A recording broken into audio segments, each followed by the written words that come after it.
Révision et travaux de fin d'études, c'est le programme chargé de nombreux étudiants en cette fin d'année universitaire, mais pas pour tous. Une société zurichoise de ghostwriting affirme avoir vendu ses services à 200 étudiants l'an dernier.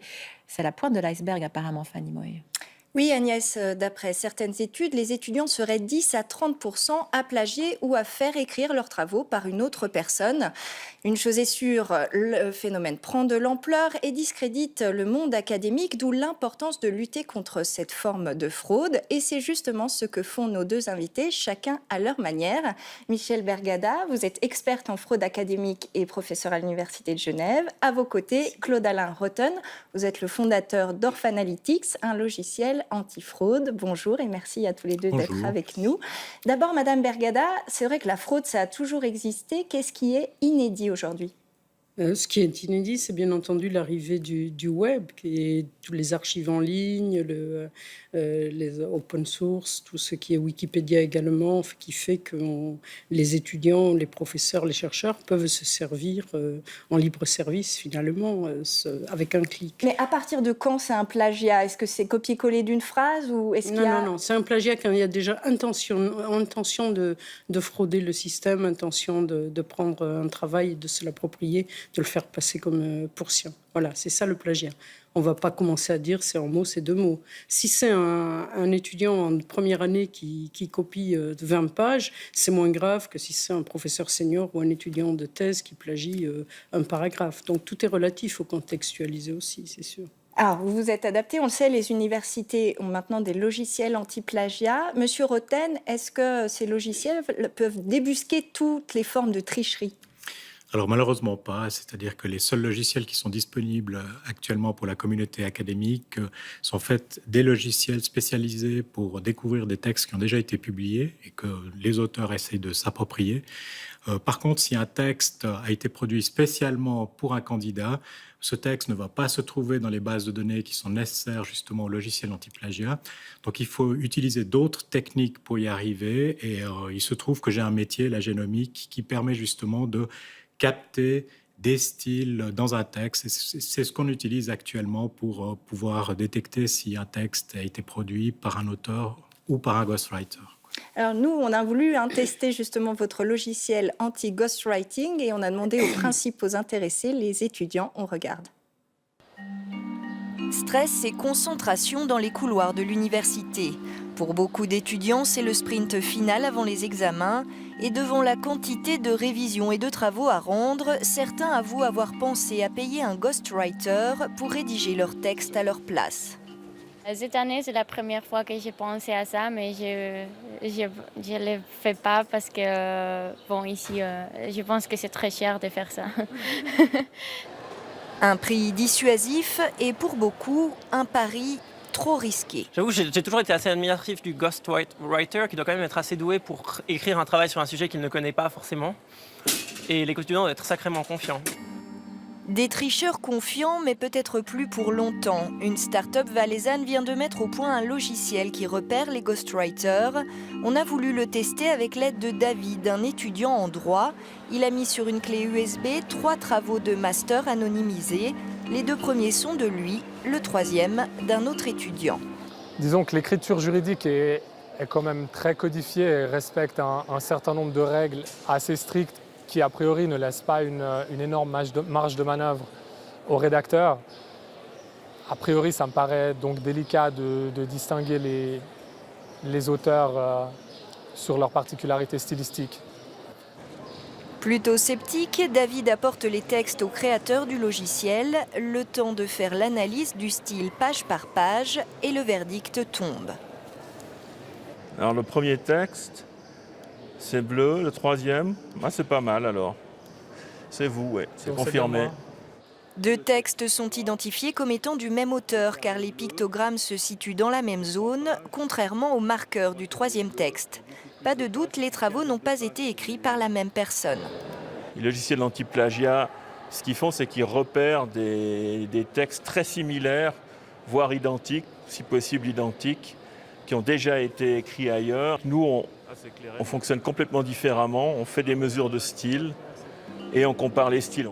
Actuellement, seules les hautes écoles de Suisse occidentale testent un prototype de ce logiciel. Pourtant, l'an dernier, 200 étudiants suisses auraient acheté les services d'une entreprise de ghostwriting basée à Cloton. Un chiffre impossible à vérifier, mais une chose est sûre, le marché de la triche, lui, continue de fleurir sur Internet. Oui, professeur Bergada, on entend ces chiffres. Il y a un sentiment d'impunité par rapport au ghostwriting aujourd'hui ? Je pense, en fait, ça fait quand même une dizaine d'années que le nombre de sociétés spécialisées dans le ghostwriting explose dans tous les pays. Donc, on sait que ça existe, le phénomène. À présent, lutter contre est extrêmement difficile, contrairement au plagiat, parce qu'il ne va pas y avoir de plainte, bien entendu, de celui qui s'est fait payer pour rédiger un travail. Donc, les repérer est beaucoup plus difficile. Oui. Mais on voit qu'ils ont presque pignon sur rue, sur Internet. Cette entreprise Acadwrite a même fait de la publicité et nos collègues de SF ont interviewé un de ces ghostwriters à visage découvert. On l'écoute. Je fais des travaux semestriels, des examens finaux, tout ce qu'on me demande. Ça ressemble à ce que je tiens dans la main. La demande peut être une thèse, et cela coûte, cela dépend du travail, environ 3 800 francs suisses. J'ai simplement l'impression de me trouver à un autre niveau dans le travail académique. Vous vous dites bien que je ne suis pas le seul à faire cela. Simplement, les autres ne sont pas debout devant une caméra pour vous le dire. On le voit, il y a presque une fierté de la fraude. Est-ce que vous pensez que les universités ont pris la mesure de ce phénomène ? Et vous disiez c'est difficile de lutter.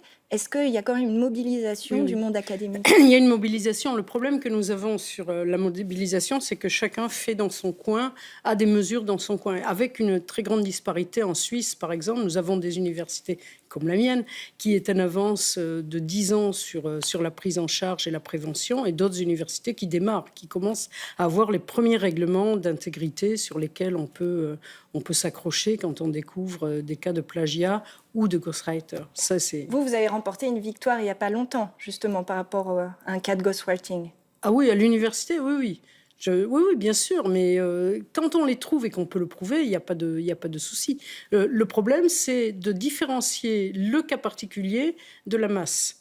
Donc, si vous voulez, on peut, sur des cas particuliers, faire de la prévention, parler aux étudiants, mais quand vous avez des dizaines de milliers d'étudiants, il faut bien avoir des outils, et ces outils-là servent uniquement à débusquer les plus grandes fraudes, à faire peur, je dirais, à ceux qui se laisseraient aller en fin de semestre. Mais les vrais fraudeurs frauderont toujours, ça c'est...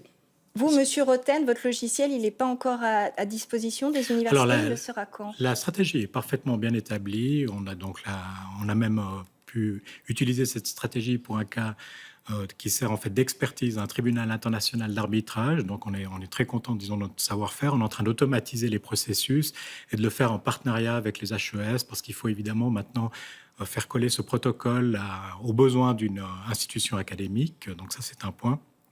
Et puis, on aimerait rendre, disons, cette approche acceptable financièrement pour les budgets des universités. Donc, une des idées, c'est de faire payer au prorata du nombre d'étudiants qu'on va retrouver dans une université et que ça corresponde, en gros, aux frais d'impression en encre, par exemple, pour un mémoire. Alors, on peut faire payer des universités, mais on peut aussi imaginer faire payer des étudiants sur une base volontaire, parce qu'ils pourront ainsi montrer que spontanément, durant tout leur parcours de formation, ils ont respecté les bonnes pratiques rédactionnelles. Actuellement, il n'y a pas moyen de le faire, donc ça serait un plus, par exemple, pour un étudiant comme David, qu'on a vu dans le reportage, qui part dans une carrière de droit et qui pourrait, par exemple, devenir plus tard juge, arbitre international, etc. Et un respect d'intégrité serait parfait. Vous, Madame Bergada, c'est ça votre philosophie, les bonnes pratiques plutôt qu'une chasse aux sorcières? Veilleur d'intégrité, oui, tout à fait. Que chaque personne, chaque étudiant qui comprend les règles du jeu, qui les connaît, il y a donc un processus éducatif, puisse lui-même être un des veilleurs de l'intégrité. Mais il y a du pain sur la planche. Oui, mais les institutions ont bien pris conscience. Par exemple, le 18 juin c'est l'appel du 18 juin. Le 18 juin, nous avons un premier colloque international sur la fraude et le plagiat académique qui se tient à l'Université de Genève. Et si vous voulez, par exemple, il y a aussi la réponse, et dont je fais la publicité, mais la réponse est dans un travail collaboratif comme celui-là, auquel ont participé plus de 300 chercheurs. Donc, je pense que c'est en train de se mettre en marche et que nous allons arriver très rapidement maintenant à des résultats. Merci beaucoup d'être venu en parler avec nous. Merci. Merci de nous avoir Merci à invités. tous les deux.